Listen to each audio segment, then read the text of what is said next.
Can you help me out? Am I on my own? Am I on my own? But can you help me out? Am I on my own? Am I on my own? Or can you help me out? Can you help me out? I've been scared to look in my soul.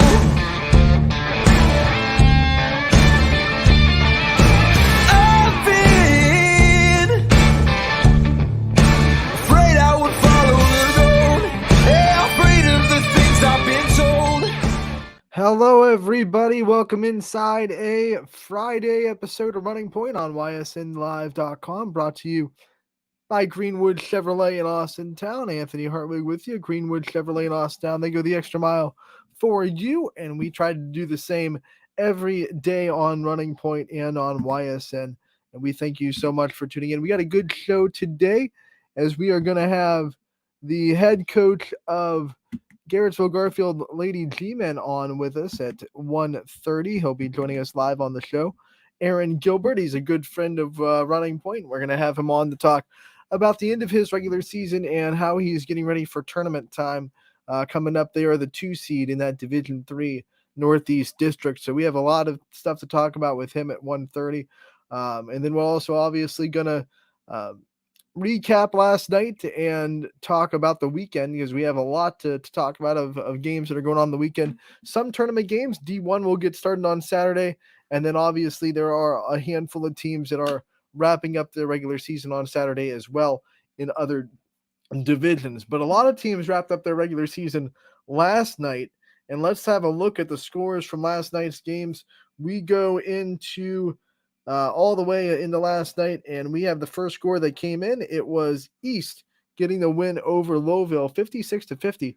A good win for the Bears. Remember the start that the Bears had? Obviously, they hit the ground running. They were kind of everyone's darling to start the season. They were taking the world by storm. Everyone was high on East, and I'm not saying that we're not still high on East. I've talked plenty of times about how I think East is a very tough team to prepare for because of the unorganizational way they play basketball, in the sense that they don't run offensive plays too often. They don't really, hit you with sets that you can scout. They just use their athletic ability and their talent to just play one-on-one basketball and say, if you can beat us one-on-one, then we, more power to you. But we're going to isolate Cologne, and we're gonna try to make you stop her, and good luck with that. And she's a great basketball player for sure. So East is hard to prepare for because of that, because you can't really make a defensive game plan to say, well, when they do this, we're going to do this, because they can do whatever they want. They're just kind of a go play basketball team. So that's what makes them so tough to prepare for. But it's good to see them get a couple of wins here to end the season. They had a tough stretch where they were losing a couple of close games. They lost to Ursuline and Mooney twice by a combined 12 points in those 4 games. So they're right there with Mooney and Ursuline in the top of the SVC. They just couldn't finish down the stretch of situational basketball. And I'm sure Coach Tanisha Franklin is going to be really, really hammering home situational basketball these last couple weeks of practice. I think Tanisha Franklin does a wonderful job with that program. And there's a couple of programs in the YSN family that are taking those steps. They've been struggling for the last couple of years, but they're taking those steps to be in the right direction. East is one of them. We talked about Middle Ridge before. They're another one. 2 wins last year. They're in a winning season this year. Wellsville, obviously, we've talked about them as well. They got the win on Wednesday to capture their winning season. First time in a while they've had a winning season. So a couple of programs in the YSN family that are really doing a good job turning things around and taking steps towards being that consistent program that can be in the conversation in years to come. So East gets the win last night, 56-50. And then obviously I'm going to go right off the jump with our next score and just say this should have been the premier game last night. Like, this should have been the one where every media outlet was at. The light should have been the brightest. We were there. DJ Oakley was there calling the game, but I feel like there should have been like everybody who's anybody in the area should have been at this game, because Salem welcomed in one of the best teams in Division One when they're healthy, and they were finally healthy. They had all three of their star players back last night. Maslin, Jackson. This is a team that won the Federal League last year. They were favorites to win it again. Obviously, they dealt with some injuries that didn't let them win the Federal League, but they got healthy again. They came off their state finalists last year. The knock against Salem from the Salem haters in the world was, well, you're not bringing in the big boys. You're playing your conference schedule, but you're not playing any of the Federal League teams in Division One. You're not going out and playing anyone from the Maslin Akron area. Like, bring in St. Vincent St. Mary, bring in someone from the Federal League. And Salem said, okay, bet. Let's bring in Maslin Jackson, the Polar Bears that feature two Division One commits on their roster, one of them going into the Power Five, and Panabandla, who is going to Wisconsin, and then Pilata that's going to Dayton. Let's just bring them in, and let's just silence all these doubters once and for all. And Salem held those two, who are Division II commits, to 10 points each. 10 points for Panabandla, 10 points for Pilata. That's all you need to know. That defense, if you thought it was just fake because maybe they're not playing teams that can really handle it, maybe they're not. No, like, if you weren't sold on Salem before for some strange reason, maybe you were looking at the sale and you were thinking something's off. I can't buy into Salem. I don't know what you're looking at, but you're not looking at basketball, because Salem, if you weren't sold on them yet, you better be last night, because that was. I mean, that was the best win of their season. I know a lot of people will say Marlington probably the best win of their season, and obviously they also they carry a win against the number one team in the power rankings, RPI, with Canfield. But you beat Maslin Jackson, who would probably be top 5 if they were a YSN school in that RPI rankings, despite their losses this year. I think their schedule and the wins that they do have would probably put them in the top 5. To come out, to welcome them into Salem, and to just beat them with defense, really. Yes, Salem's offense was good. 45 points is enough, but to hold that Maslin Jackson team to 39 points, impressive. We saw this Maslin Jackson team the last time they were on YSN was last year when they played Howland in the regional semifinals down in Maslin Perry, and they were unstoppable on offense. They couldn't be stopped. And Howland was a really good team last year, if you remember, really good defensive team. And Maslin Jackson kind of did everything they wanted, and they had almost everybody back from that run last year healthy. Last night they even brought back Campbell, who was a player that missed several games for them. This was supposed to be her glorious return back to the roster. We have Campbell back. We have our triple-headed monster.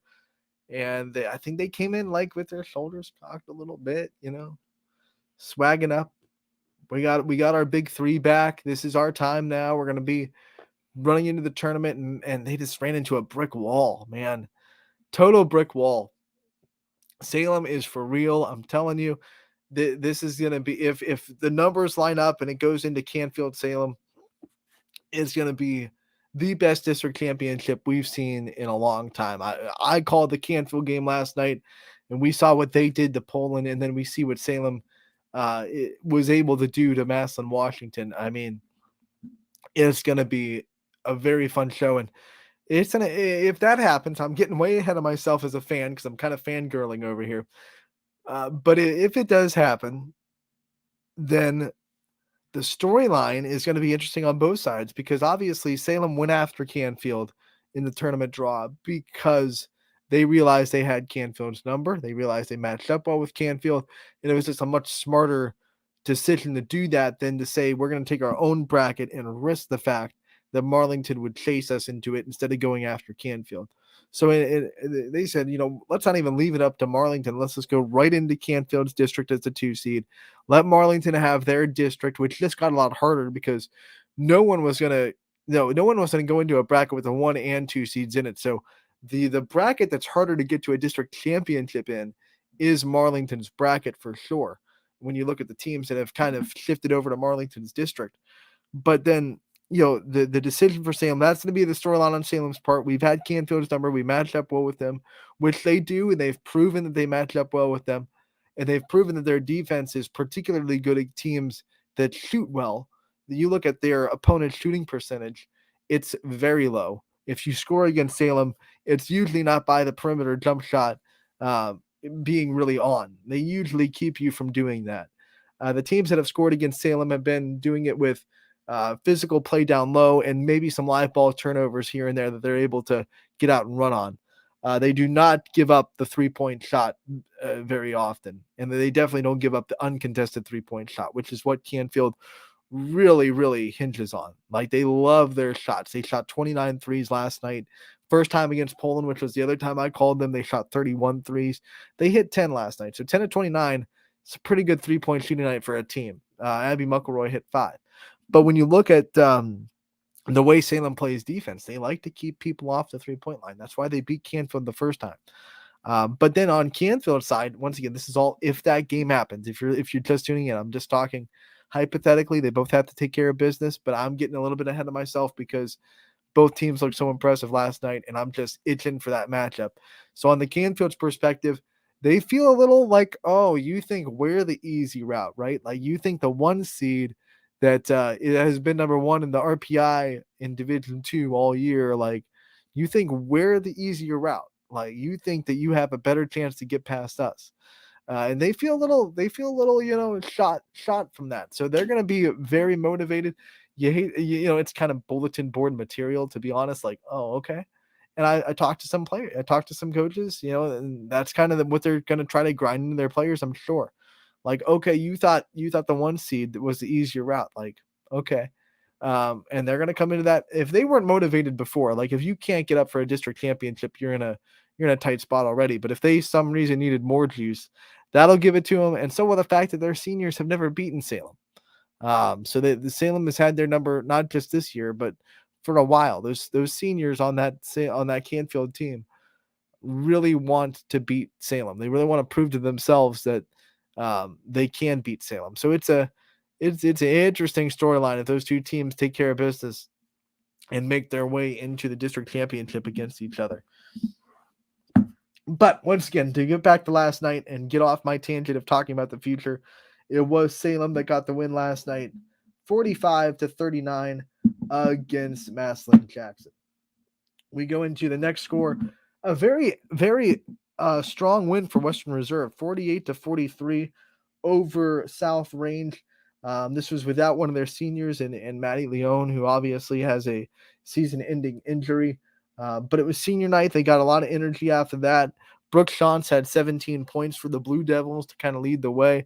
And South Range does not give up over 40 too much. So to score 48 on them, and really Coach Fitchell, he always talks in his post-game interviews, like, scoring above 40 this year has been a good offensive day for the way his offense is going. So to have South Range be able to score 43 and have their offense going the way they want to, and then still beating them 48-43, that's impressive for Western Reserve's offense. We've talked about this a lot about Western Reserve this year. Western Reserve has been a team this season, especially the first half, that really relied on their defense. If their defense wasn't doing the work, they were in trouble because their offense wasn't confident. They weren't really taking shots when they got them out of the offense.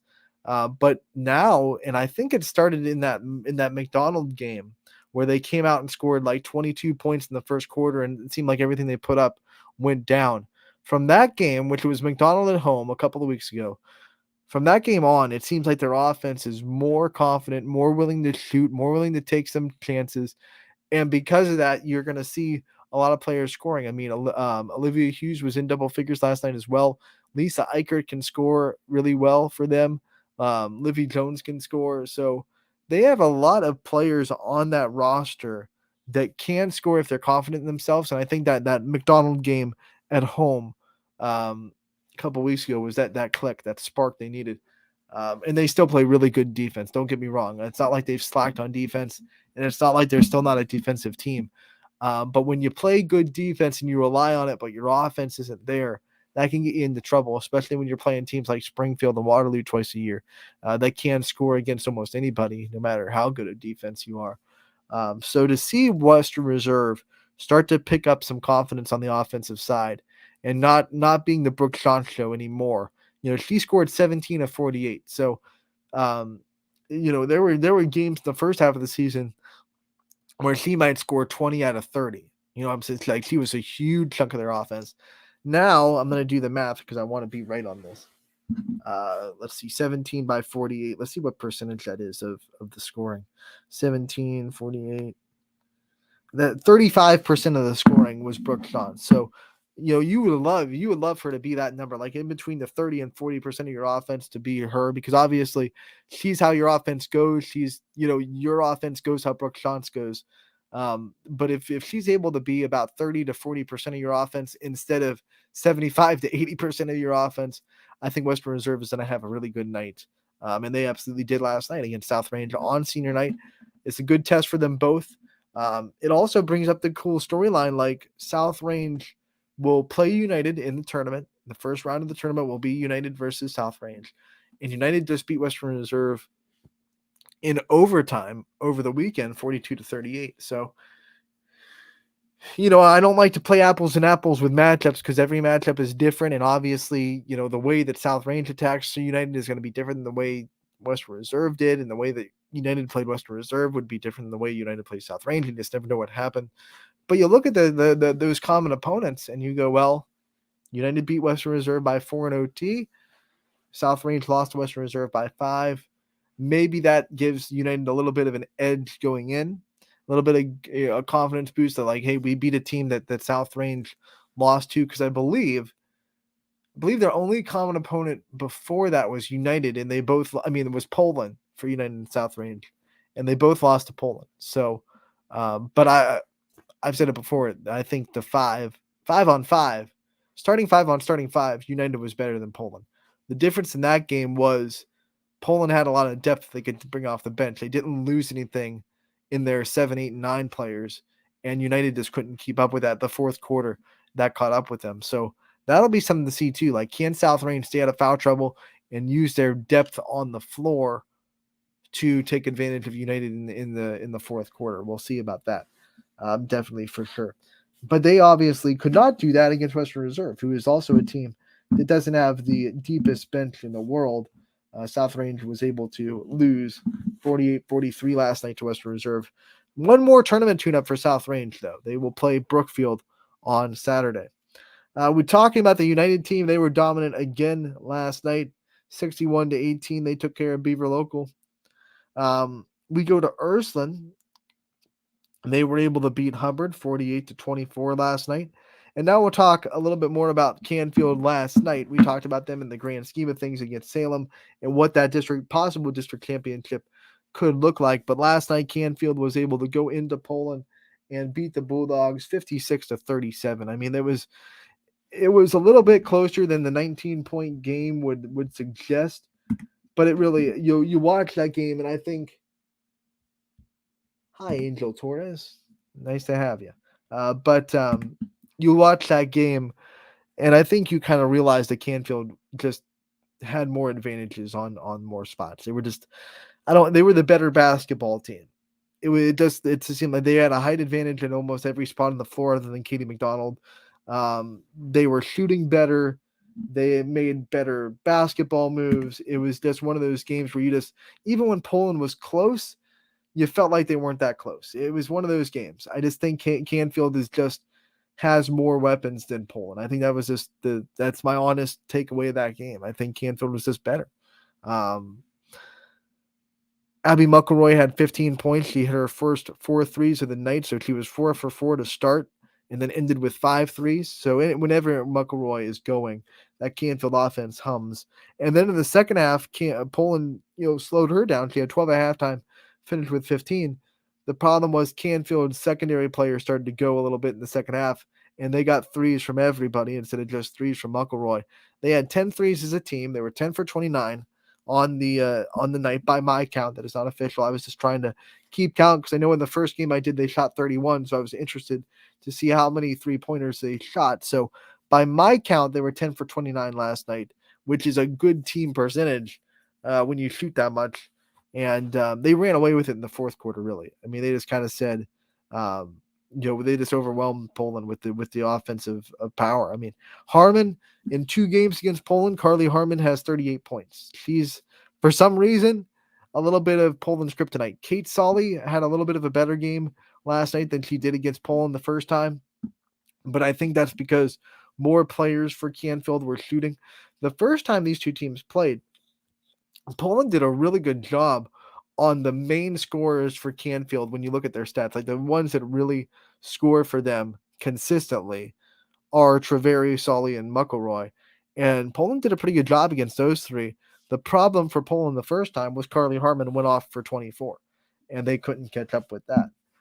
This time around, Harmon still had 14, and then McElroy had 15, and Solly had 13, so that was a balance there. But then, Ritz hit a three, and, I think I'm trying to think who Macy Kalina, I think, hit the other three. So they had threes everywhere from the floor.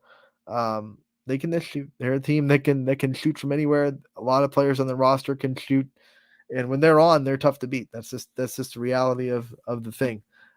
Canfield, that's a great win for them to kind of speed them into the tournament, and they get the once again 56-37 win over Poland. Poland has one more tune-up before they head into their Division 3 district. It'll be against Mooney on Saturday in Youngstown. Girard was able to beat Badger 52-33 last night. Girard ends Badger's 17-game winning streak. Badger had a big layover between this game and the last game, and obviously their last game was such an emotional one with winning that NAC championship for the first time in 38 years. And I think they just kind of went into Girard, and this can be, remember what I said, and I've been saying this for the last month. These late season, not especially late season, all non-conference games, if handled the right way, are a win-win. But especially these late season ones, because losing to Girard for Badger does not do anything against them. It doesn't hurt them in any way, shape, or form unless they let it. Right? So unless they let it hurt them, it does not hurt them at all. It doesn't affect their seeding. The seeds are already in. They're locked. It doesn't affect their positioning in the tournament. It doesn't affect anything. It doesn't affect their conference. The only way that this can negatively affect Badger is if they let it. If they let it get into their head, they let it hurt their confidence, and let them put their heads down, because that's the only way this game can hurt them. Same thing with Poland, by the way. I was talking to Coach Blanche after the game. The only way that game hurts Poland is if they let it. It doesn't affect them in the tournament at all. They're not going to see Canfield in the tournament. The only way that game hurts the Bulldogs at all is if they let it. Same thing with Badger. Yes, tough loss by the same point differential, 19 points. But the only way that hurts Badger at all is if they let it. And they got to make sure that they stay confident in themselves. They stay with their loose self. I think they play best when they're kind of loose, and they can't tighten up because they think, oh, now our win streak is gone. Maybe it'll be good. Sometimes we see teams lose win streaks before a tournament, and it refocuses them a little bit. Maybe it'll be good for them to lose the win streak. You never want to lose. I never like to say that losing is a good thing, but maybe they can bounce back from the loss, and it can be a little bit of a mental reset. Yo, Angel Torres says yo. She already said hi, but now it's a yo. So yo, right back at you, Angel Torres. Thanks for tuning in from YouTube. While you're at our YouTube page, if you're watching on YouTube, make sure to hit that subscribe button if you feel so inclined to. Like this video and like all of our videos that we post on YouTube, and also hit that notification bell so you never miss a minute of the video content that we put up on our YouTube site. But once again, Girard gets the win over Badger, 52-33, the final score there. Springfield gets the win over LeBray. They're not fazed by the crossover MVAC match, 67-40, the final score there. Boardman was able to beat Liberty last night, a big win for the Spartans as they welcomed in a very athletic, and we talk about Liberty a lot. They have two players that can really wreck games if they get on the run, with Watson and Foster. So Boardman kept them in front of them, and won against Liberty 57-48, the final score there. We saw Valley Christian beat Cheney 35-28. Good win for the Eagles. On the boys' side, Cheney was able to beat Perry 64-52. And then the last score of the night, Waterloo was able to beat Champion 50-38. A note on the Brookfield game, as they were able to beat Pie Valley. Sophia Hook gets over 1,500 points in her career. So congratulations to Sophia for hitting another career milestone. I could talk about how good Hook is at basketball until I'm blue at the face. I mean, it would be we could be here for a long time because she's just one of the best basketball players we have on the YSN. We have so much talent. Like, I could say that about so many players. Me and Matt Morrison just had like a breakdown of the power rankings on his show in the last hour, and it's something like every team that popped up, it was like, well, when you talk about this team, you have to talk about this player because she's one of the best that we have on YSN. And I started to think like I'm getting really repetitive because that happens a lot with these girls basketball teams. It's like a lot of teams just have this one or two players that's like, oh my gosh, you're one of the best players we have. And then it's like, oh no, you're one of the best players we have. The postseason awards are going to be a monster to sort through for our executive staff at YSN, that's for sure.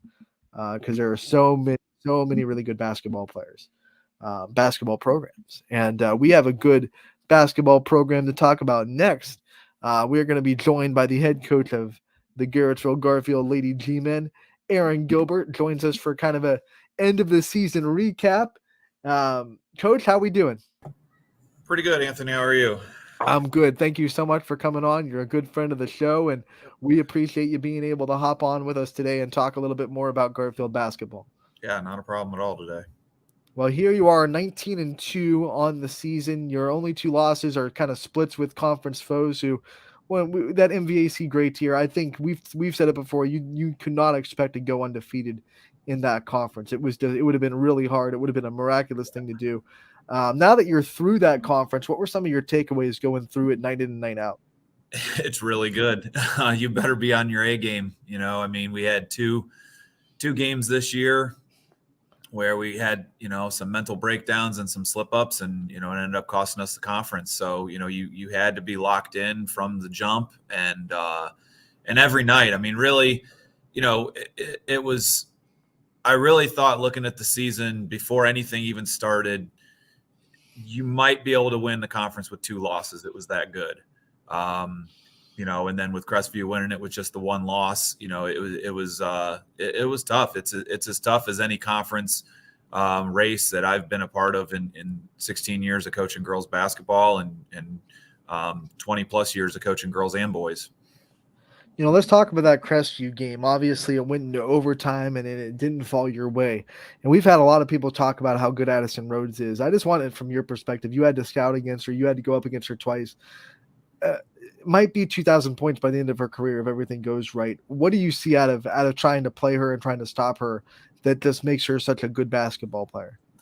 I think physically she's not your typical freshman. She's got the build that she can take the wear and tear of a full high school season. Junior high, you're playing, 14, 16 games. You're probably going to be one of the bigger players out there. You're not getting banged around as much each night.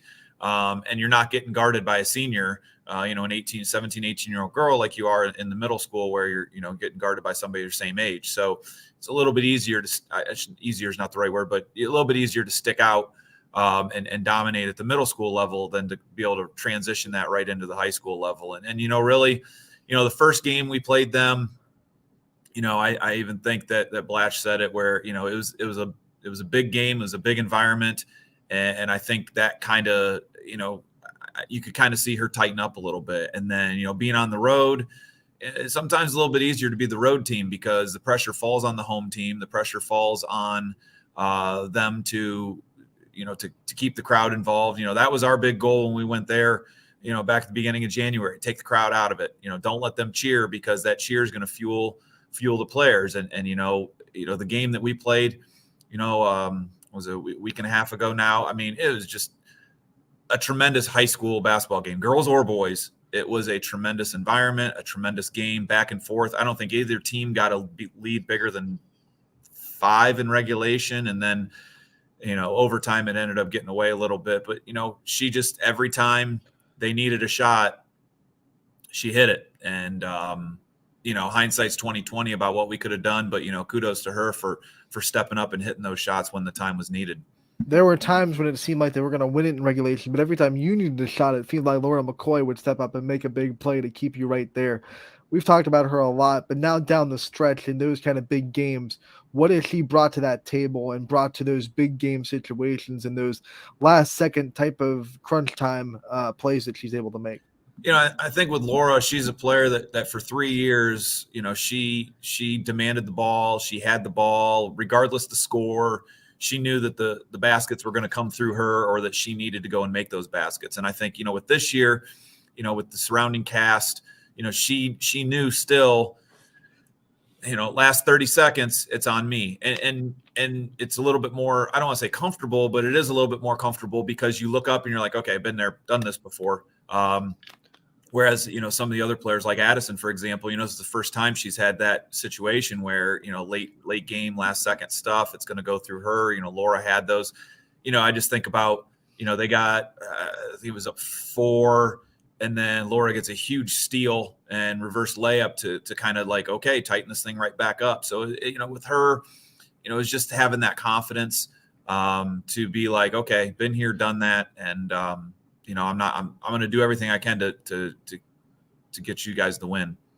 How do you think she's handled the atmosphere of big games? Because LeBray never had games where they were like fighting for a conference championship per se. So you go into games with Laura McCoy where, okay, there's a lot on the line in this game. We're trying to fight for a conference championship. How do you see her handle those kind of moments? I think that was some new territory for her, and and she even made that comment a couple times just about how exciting it was to be in this, and she provides a very interesting perspective coming from another school, and knowing we have our standard at Garfield. I was telling somebody the other day that we've had a decade now of at least 15 wins. 10 straight years. You go back 11 years, we were 5-18. You go back 12 years, we were 1-20. So outside of those 2, then the streak started. And so a decade of at least 15. So for a lot of our players, they don't know anything other than what we've done. And for her to step into that and see, okay, this is how it gets done. This is what needs to get done. She's a player that her whole career, she's seen double and triple teams. So late game situation, okay, they're going to double her. All right, I've been here before.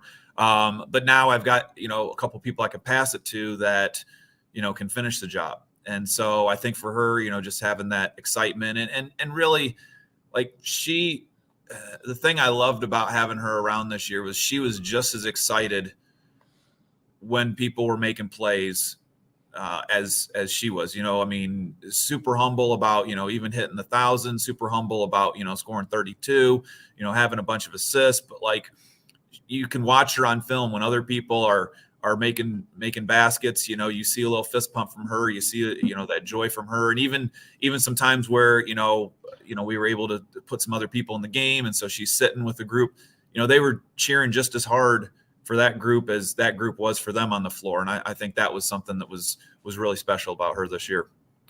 Let's talk about your bracket. Is where you're in tournament time. You're in Division III. You got the 2 seed in the district, which means you were able to take your own kind of bracket and be the top seed in it. You have kind of 2 league games waiting in the wings with Camel first, and then if you're able to win that game, Champion with the bye.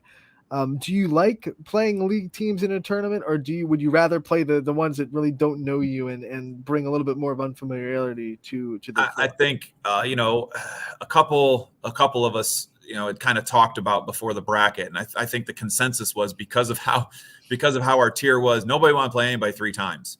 I don't care who it was. Nobody wanted to play a league team 3 times just because the familiarity and just you want to see tournament time. It's kind of nice to see somebody new. When I coached boys on the other side of the state, we didn't, our sectional was small. It was 8 teams. And then, 1 got out, and then district, was still the 4 team. But the way our district and sectional went, we might not see a non-conference opponent in the tournament until the regional.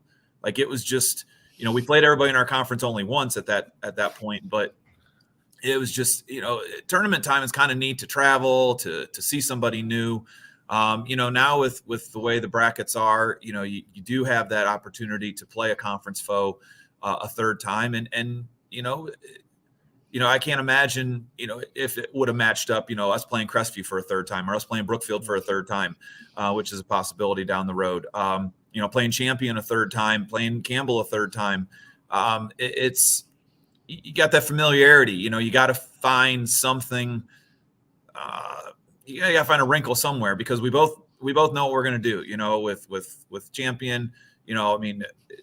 Mike and I have coached against each other now for 7-8 years, going back to, district play back in 15 or something like that, I think. And so we're familiar with what each other want to do, defensively, offensively. So you got to find a little twist in there somewhere, and, hope that it's just enough to get you through to the next level. We're keeping the tradition going of Garfield and Champion playing in the tournament. I mean, Yep. We got to keep it up. Now, it won't always be always playing for something, whether it be in the sectional level or the district championship. It's always at some level. Yes. But I felt like you just had to keep that going. But there is some unfamiliarity on that other end of the bracket if you're able to get through Campbell and Champion with Villa Anna, St. Joe's, and Kirtland.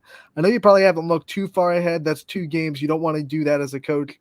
But do you know anything about either one of those 2 teams? Because they're both non-YSN schools as well. So can you share anything about one of those about both those teams and what they might, bring to the table in a possible semifinal? Yeah, I think when you look at like Kirtland's that just traditional sports school that they're going to be good in everything. They're going to compete. Their kids are going to compete. They're going to be, no matter what sport, they're going to be well coached. They're going to be well skilled, and they're not going to beat themselves.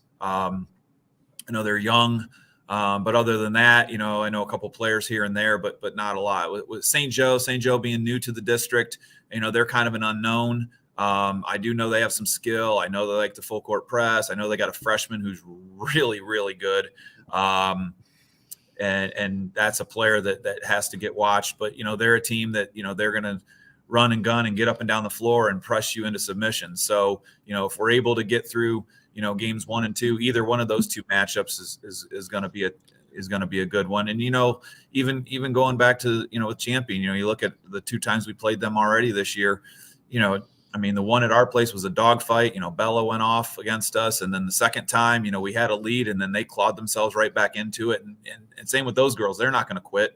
Watching them last night with Waterloo, they hung around and were really in it until about the last 2 minutes when Waterloo was able to hit a couple shots. So, it is, tourney time is weird. Anything can happen. You don't know how the calls are going to go. You don't know. I'm glad we're playing at home, but you just never know.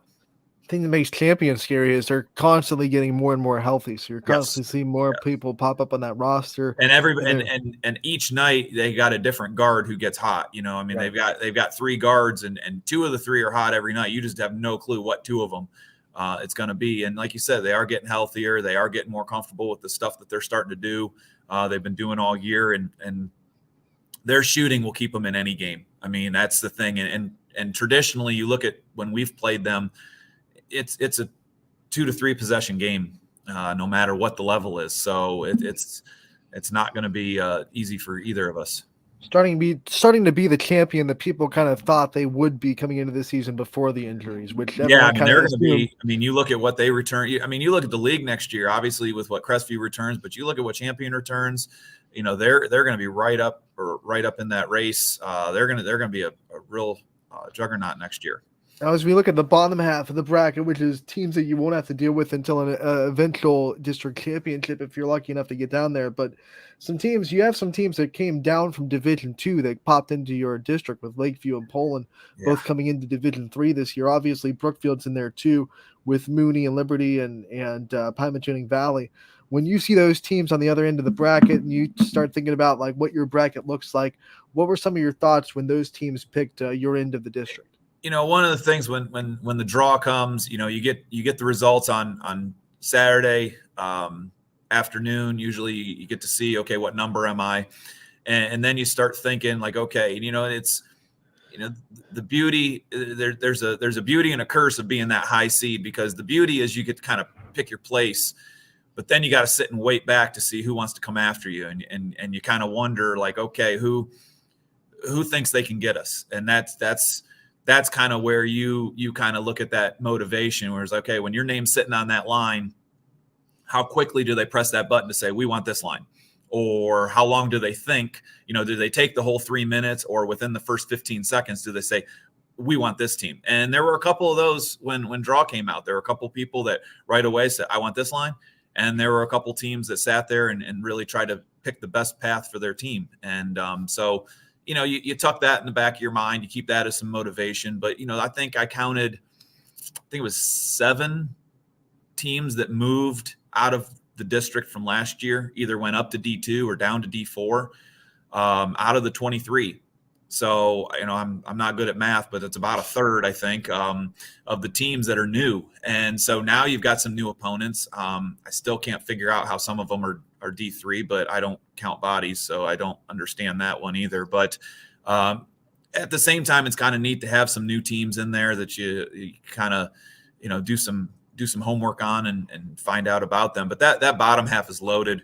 The teams that you mentioned there with Brookfield, PV, and Poland and Mooney, and they're going to be there's some teams that, I mean, honestly, it's kind of a toss up as to who's going to come out of that. I mean, I know Poland kind of seems to be that wild card. I kind of think they're that favorite to come out of there. They're a solid team that has a good path to get through. But you've got some teams in there that they get hot, just like against us. Anybody can get hot, can beat you on a night. So you got to be prepared come tourney time.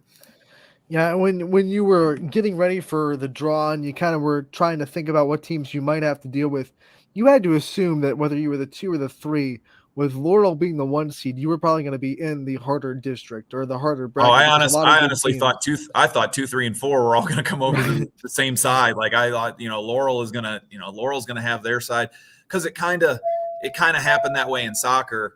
I think soccer had 28 that were in the district, and team 1 went here, and then I think it was like 2 through 7 went on the other. It was some weird combination that went away from them. But yeah, I mean, obviously you look at Laurel's roster, you look at their schedule, people are going to do everything they can to stay away from them.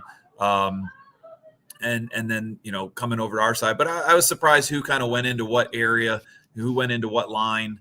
But yeah, I mean, I really, it's fun. It's things that you pay attention to. You kind of make little mental notes of, who wants to play who and how it's all going to work out. But then, it's like, okay, you're going to play Laurel. Well, you're going to either play them at the district level, or that's your regional matchup, because the 2 brackets cross bracket for regional. So, somewhere along the line, if you want to get out, you got to play them. Right.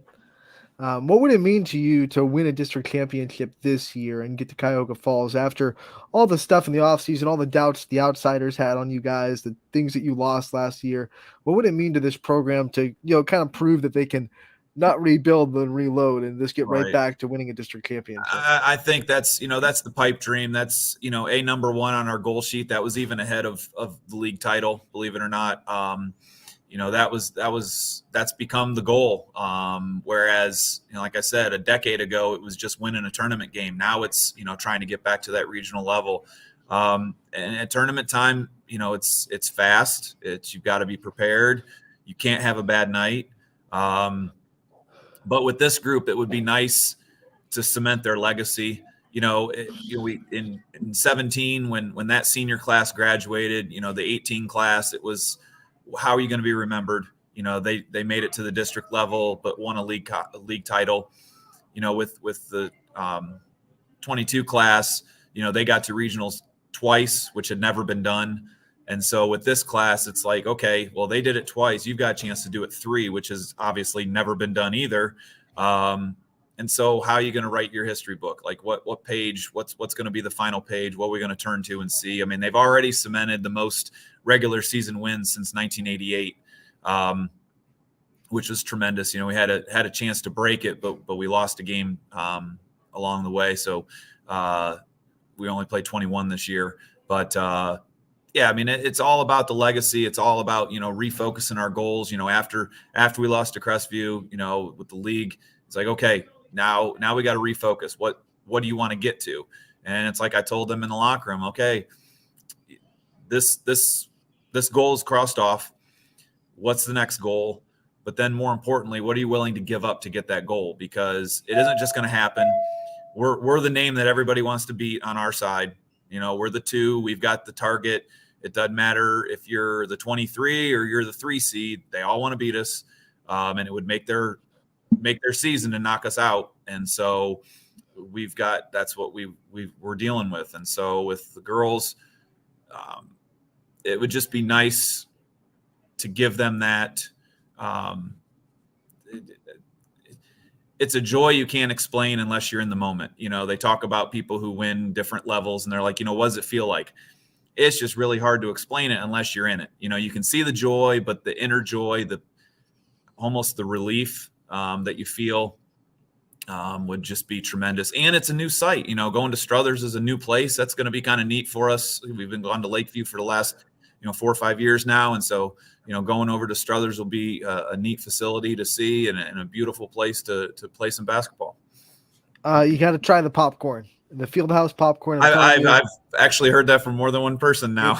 It hits different. It sounds crazy, but it hits different. Yeah. So, and even with that, they wouldn't tell us where we were going until like last week. It was just like they had the 2 brackets, and I understand, Lakeview's in the district, so you want to see what's going on here, but like, everybody was asking because, with the bracket, people wanted to kind of choose, geographically what's kind of closer to our school. And last week, or actually, I think after the boys draw was Sunday. So I think Monday, this week, Monday, they released all the district sites because they even did it over to D1 with, I think it was the Brunswick and Medina district Brunswick Medina district. I think they released that on Monday too. So I don't know. Like if you don't want them to host a home game, then put them in a different district. I don't understand how that all works sometimes, but, right. And I know not everybody wants to host, but at the same time, like just flip-flop things. I don't know. But then it's weird because they're okay with teams hosting a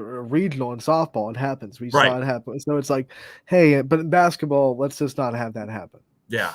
It's weird. It's OHSA, man. You gotta love it. Gotta love it. Coach, we love you for coming on. We thank you so much for the time and talking a little bit more Garfield basketball.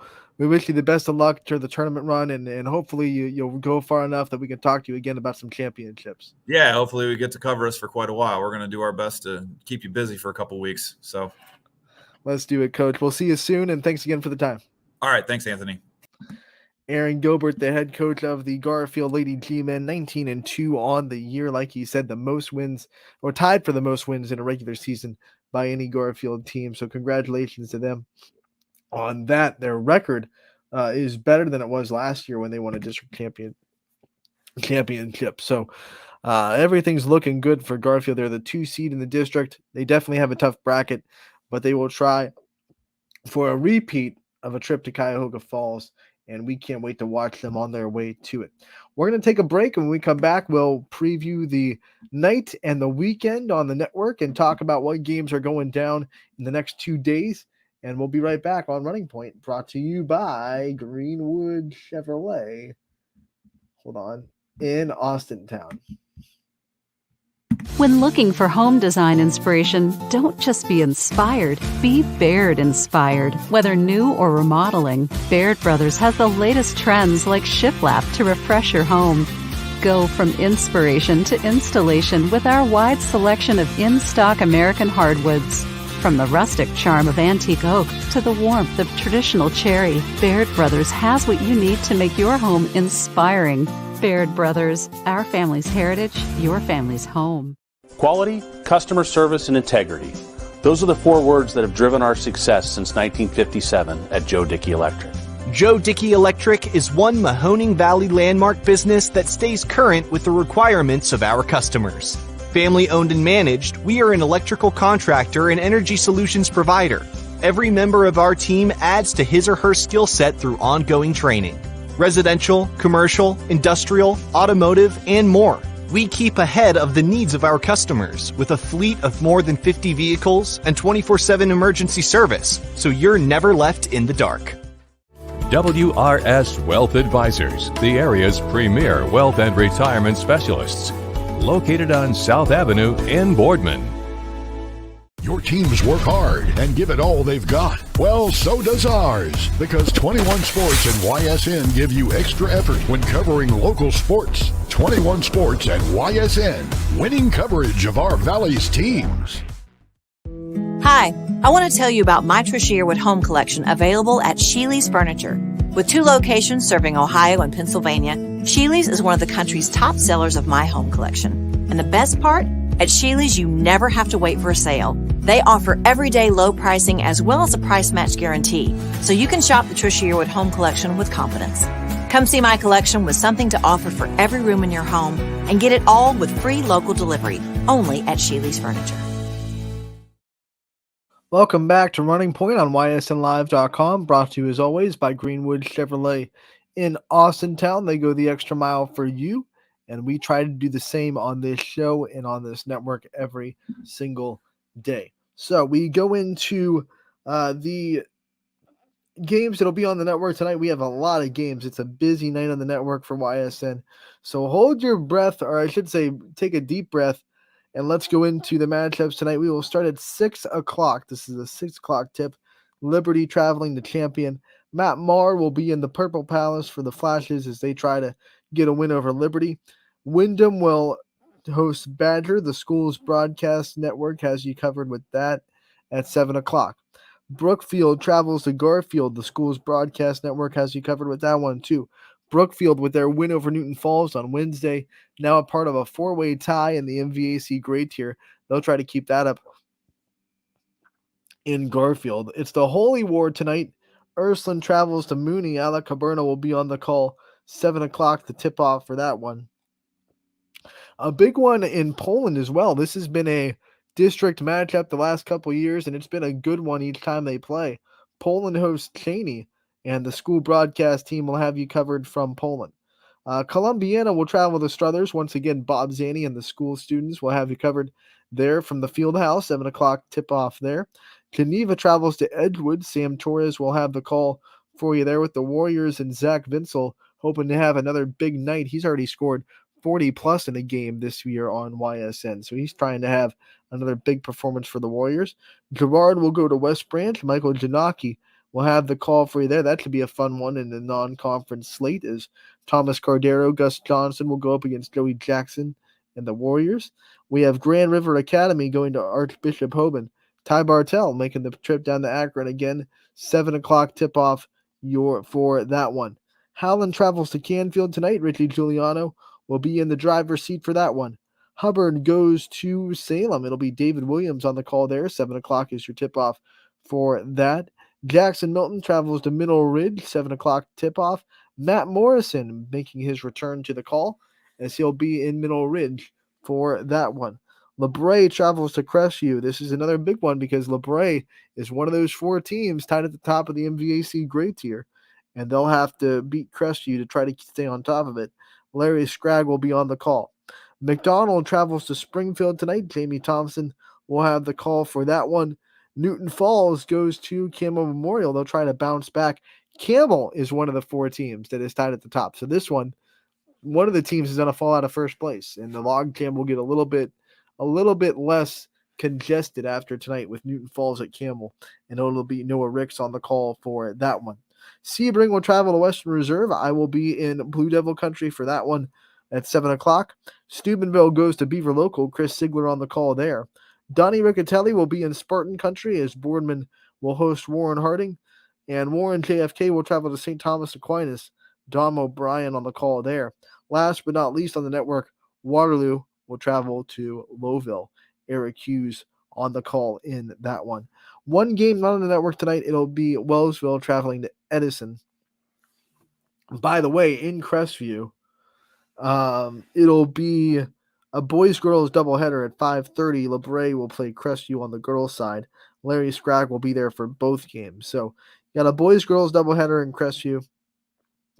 I'm sorry I didn't see that to start. Girls basketball was on the bottom of our spreadsheet, but you count them up: 1, 2, 3, 4, 5, 6, 7, 8, 9, 10, 11, 12, 13, 14, 15, 16, 17, 18, 19, 20, 21 games on the network tonight. So it's a big Friday.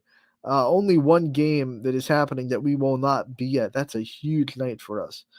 We go into the weekend on Saturday, some boys games, some girls games, and some tournament games. Reminder that the tournament games will be pay-per-view. So we'll start with that at 1 o'clock. Austin Town Fitch will travel to Boardman, and Kent Roosevelt will travel to Archbishop Hoban. One payment of $9.99, I believe, will get you access to both of them, just like football tournaments. It is the exact same deal with tournament games in basketball. Will be pay-per-view. That'll be to cover the costs of the streaming fees that the OHSAA hands down to us to broadcast tournament games. So that's why we have to put up the pay-per-view paywall. So once again, tournament games on the network will be pay-per-view. Don't want to let that be forgotten. So 2 tournament games on Saturday, both in Division 1. Fitch at Boardman for round 3 of that AAC matchup, and then Hoban will host Kent Roosevelt, both at 1 o'clock, both pay-per-view. We go into the regular season matchups, which will be free on the network. South Range travels to Brookfield at 12:30. I will be on the call there. DJ Yoakley will be in Salem as they welcome in Notre Dame Cathedral Latin. Poland will be at Cardinal Mooney. Alec Caberna will be on the call. At 2 o'clock, Lisbon will host Valley Christian. Quinn will be there for that one, Quinn Pushkar. And then Matthews will go to Heartland Christian. Mark Franken on the call there. A scheduling note that McDonald at Garrettsville Garfield on Saturday has been canceled. That game is not happening. A couple of boys games to be on the network, though. East Liverpool will play Weir for the OVAC championship at 2. That's going to be the OVAC 4A championship. East Liverpool versus Wheaton at 2 o'clock at Harrison Central High School. Nate and Rob Kelly will both be on the call for that one. And then Heartland Christian boys will be in action a little bit. I don't think there's a little bit of a time gap, so it won't be a straight up doubleheader. There should be some time in between. But Mark Franken will still be there for that one. West Branch versus Heartland at 7 o'clock for the boys. So that'll be your weekend action. And then, of course, Super Bowl Sunday. You know I'm excited about it. So I just have to say go Chiefs. And I think we had a comment, if I don't mistaken, from Angel Torres that says she's also rooting for Kansas City. So let's go. I'll be strictly busy from Sunday at 6:30. Don't try to contact me. It'll be fun. Fun weekend for us. Last day of the regular season for girls basketball. And then we go into the last week of the regular season for boys basketball next week, which means it is closer and closer to tournament time where all of the games, all of the teams, boys and girls, will both be in bracket play. That is very, very soon. Just 2 weeks away from that. 1 week away from the girls being all in tournament time. And we're going to have some fun. It all starts Saturday, tournament play, Division 1. Reminder, it is pay-per-view for tournament games. Other than that, I'm going to sign off for today. This has been Running Point on YSN Live, brought to you by Greenwood Chevrolet in Austintown. Thank you.